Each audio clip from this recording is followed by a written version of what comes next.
বিয়ের পূর্বে কোন মেয়ের সাথে কথা বলবি না, খবরদার, তোর যোগ্যতা নেই ওর সাথে কথা বলার। তুই কে রে? বামন হয়ে চাঁদের দিকে হাত বাড়াবি না। আমার বোনরা চাঁদ।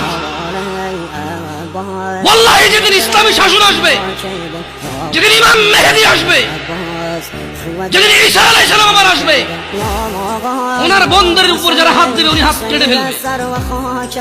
বামন হয়ে চাঁদের দিকে হাত বাড়াবি। আমার বোনরা চাঁদ। ইসলাম মেয়েদেরকে চাঁদ বলেছে আর তোকে বামন বলেছে। বেটা তুই বেটা ছেঁড়া খাতা শুয়ে লাখ টাকার স্বপ্ন দেখিস, বিয়ের আগে মেয়ের গায়ে হাত দিস? সাহস কত তোর, সাহস কত? তুই জানিস না মুহাম্মদ সাল্লাল্লাহু আলাইহি সাল্লাম বলছে নেক স্ত্রী দুনিয়াতে যা আছে ওর চেয়ে বেশি উত্তম। তুই কি করে ওর গায়ে হাত দিস বিয়ের আগে? তোর সেই যোগ্যতা আছে বল? তোকে আল্লাহ জাহান্নামে ফেলবে, তোকে আল্লাহ জ্বলন্ত আগুনে নিক্ষিপ্ত করবে, তোর শরীর পচবে, তোর শরীরের গন্ধে জাহান্নামীরা থাকতে পারবে না। তোকে এত নিকৃষ্ট